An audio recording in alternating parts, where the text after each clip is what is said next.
आणि मग मामा वा मामा वा मामा वा मामा वा मामा. कधी तुम्ही लाडके भाऊ होता? भाऊबीज घालू म्हणजे पदरात पाडून घेता का भाऊबीज देता याचा पत्ता लागत नाही. त्या 1500 रुपयाकरता 2,53,00,000 महिलांना 1500 रुपये दिलेत. 2,53,00,000 महिलांची मतं घेतलीत, त्यांच्या कुटुंबियांची मतं घेतलीत आणि आता त्यातल्या 81 लाख महिला कमी करून टाकल्या. 85 लाख ना, आणि 15,000 पुरुष कमी करून टाकले बा. आणि आता तुम्ही त्याच्यावर काय सांगता की त्यावेळेला कागदपत्र योग्य प्रकारे भरून घेतली नाहीत.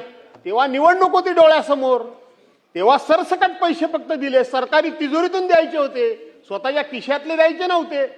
आणि सरकारी तिजोरीतून पैसे देऊन मतं मात्र आपल्या पदरात पाडून घ्यायची होती. आता तसंच काय होणार आहे का मामा? याचा विचार तुम्ही या ठिकाणी करण्याची गरज आहे. त्यामुळं रामायणातली महाभारतातली पूर्वीची कुठली तरी उदाहरणं देऊन महिलांचा उदो उदो करून महिलांच्या पदरामध्ये काही पडणार नाही. दुसरी गोष्ट मामा, बरेच वर्षांचा माझा एक अध्यक्ष महोदय, आपल्यालाही कदाचित तो भेडसावत असेल असं मला वाटतं. माझी विनंती आहे आमच्या महिला भगिनींना आणि समस्त महाराष्ट्रातल्या महिला भगिनींना की कुठलाही प्रकारचा गैरसमज करून घेऊ नका. काय झालंय की आपल्या माहेरच्या प्रॉपर्टीवर, सासरच्या नाही, माहेरच्या प्रॉपर्टीवर मुलाबरोबर मुलीचं नाव लागतं. तुम्हाला माहित आहे, मुलाबरोबर मुलीचं नाव लागतं आणि मुलगी सुद्धा तेवढीच त्याची सहहिस्सेदार होते. ही होत असताना दत्ता मामा भरणे मंत्री महोदय, याचा एंड कुठे आहे? याचा एंड कुठे आहे? त्या मुली पुरेशी ती नावं खात्यावर राहतात का तिच्या मुलाची, त्याच्या मुलाची, त्याच्या मुलाची? वास्तविक पाहता माझं गाव समजा चिपळूण तालुक्यामध्ये आहे आणि माझी बहीण तिकडे कुठे गुजरातला दिली असेल, राजस्थानला दिली असेल, नाहीतर मुंबईत दिली असेल, नाहीतर आमच्या कोल्हापूरला दिली असेल, नाहीतर आणखीन विदर्भात दिली असेल. ती तिकडे राहते आणि तिला आपल्या जमिनीतला काही हिस्सा जाणार आहे. मग त्याची देखरेख कुणी करायची? त्याची पाहणी कुणी करायची? त्याचा दस्त कुणी भरायचा?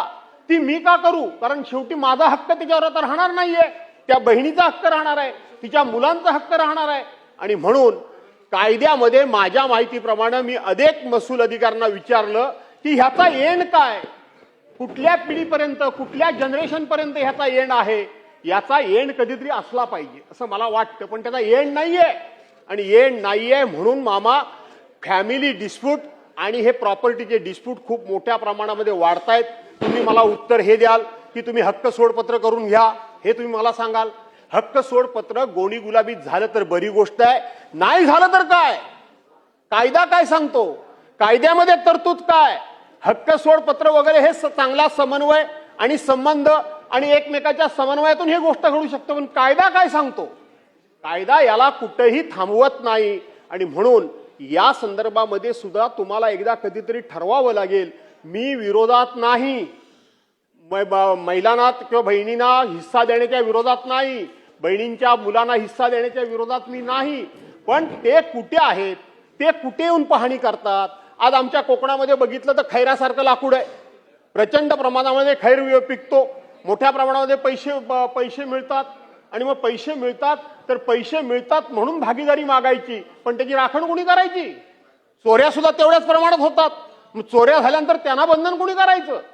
त्यांना बंधन करण्याची जबाबदारी कोणाची? राखण करण्याची जबाबदारी कोणाची? त्याचे दस्त भरण्याची जबाबदारी कोणाची? याचा विचार कधीतरी करण्याची गरज आहे. आणि म्हणून कायदा करताना त्याचे दूरगामी परिणाम काय होणार आहेत याचा विचार करण्याची गरज आहे. आपण मच्छीमारणा याच्यामध्ये घेणार आहात, मच्छीमारणा, मच्छी ह्या मासेमारी ह्या व्यवसायाला आपण शेतीचा दर्जा दिलेला, मी आपल्याला धन्यवाद देतो. पण अजूनही मासेमारी व्यवसायाला आपण शेतीचा दर्जा दिला म्हणजे नेमकं काय केलं याचं डेफिनेशन नक्की नाही, याचं डेफिनेशन ठरलेलं नाही. मासेमारीमध्ये गोड्या पाण्यातली मासेमारी आणि खाऱ्या पाण्यातली मासेमारी हे दोन प्रकार आहेत. खाऱ्या पाण्यातली मासेमारी ही दोन प्रकार आहेत आणि इनलँड फिशिंग हा एक दुसरा प्रकार आहे आणि गोड्या पाण्यातली मासेमारी हा तिसरा प्रकार आहे. आपण याला शेतीचा दर्जा दिला म्हणजे नेमकं काय केलं याचं कुठेही खुलासेवार अशा प्रकारची माहिती नाही. आणि खुलासेवार त्या संदर्भामध्ये माहिती मिळावी अशा स्वरूपाचा कायदा, अशा प्रकारचा GR, अशा प्रकारचं नोटिफिकेशन जे आपल्याकडून निघायला पाहिजे ते निघालेलं माझ्या माहितीप्रमाणे नाही. निघालं असेल तर सभागृहाला तुम्ही अवगत करा. निघाला असेल तर त्याला सभागृहाला तुम्ही अवगत करा. दुसरी गोष्ट, आपण एक, मी परवांच्या दिवशी कुठेतरी वाचलं एक नवीन काहीतरी, आपण महिला बचत गटाला काहीतरी 2.5 एकर जागा प्रत्येक ठिकाणी देणारा, प्रत्येक महिला बचत गटाला 2.5 एकर जागा. दादा, आता तुम्ही मला सांगा, आपल्याकडे नियम काय माहितीये का उमेदचा? इथं महिला बाल कल्याण मंत्री आहेत, पण आमच्या महिला भगिनी आहेत. उमेद काय तुम्हाला माहिती आहे का? एका जिल्हा परिषद गटामध्ये एक गट तयार करायचा. एका जिल्हा परिषद गटामध्ये एक गट कंपल्सरी करायलाच पाहिजे. आणि त्या गटामध्ये तुम्हाला माहिती आहे अध्यक्ष महोदय, आपण ग्रासरूटला काम करतो, प्रत्येक घरातली एक महिला घेतलीच पाहिजे असा नियम आहे.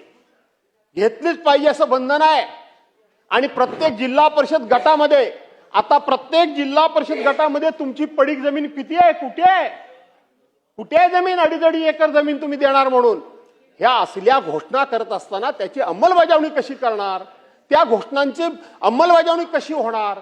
त्या वास्तवामध्ये आपल्याला प्रत्यक्षपणे कृतीमध्ये आणता येतील का, याचा विचार पहिल्यांदा करायला हवा.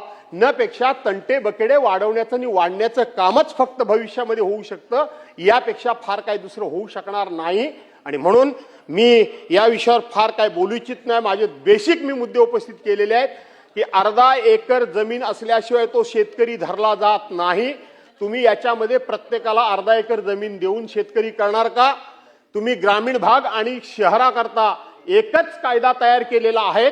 त्यामुळं तुम्ही शहरामध्ये सुद्धा प्रत्येक महिलेला शेतकरी होण्याकरता 1/2 एकर जमीन देणार का, हे तुम्ही या ठिकाणी सांगितलं पाहिजे.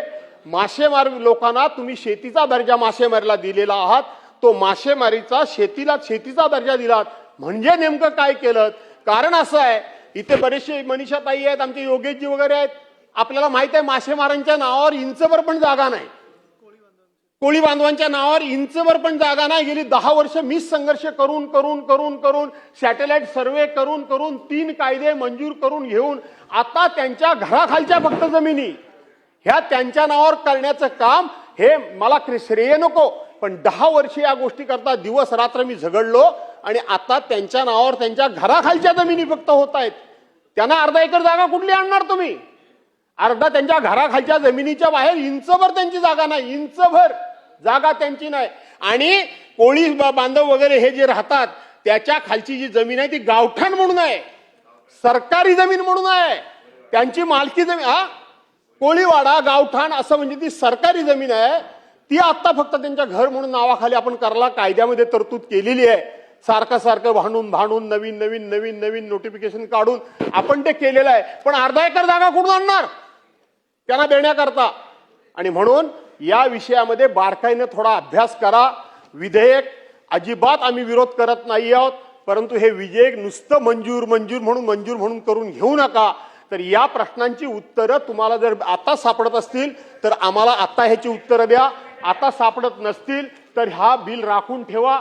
तुम्ही पुन्हा एकदा वरिष्ठ कमिशनर जा, सर्व खुलाशावर त्यातली माहिती काढा आणि पुन्हा सभागृहासमोर या. आम्ही निश्चितपणे पाठिंबा देऊ, परंतु असं काहीतरी आधांतरी बिल आणून लोकांचा गोंधळ वाढवू नका, एवढंच फक्त या ठिकाणी सूचना करतो. यापेक्षा फार काय मला या ठिकाणी बोलण्याची काय आवश्यकता वाटत नाही, कारण याच्यामधला बेसिक जो काही मुद्दा आहे तो एवढाच आहे फक्त की तुम्ही त्यांना शेतकरी कसं करणार, हाच त्यातला खरा बेसिक मुद्दा आहे.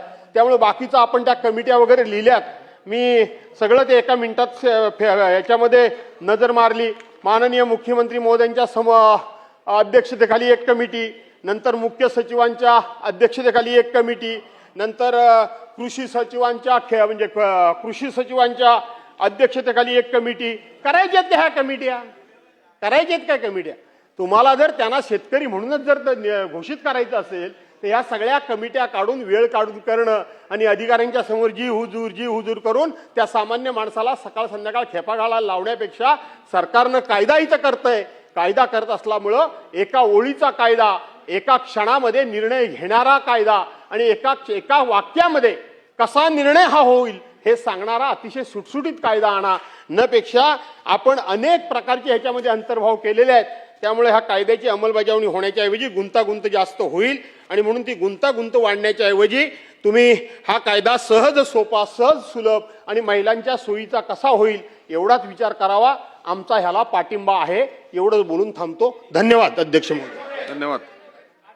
सदस्यांनी थोडंसं विनंती आहे वेळ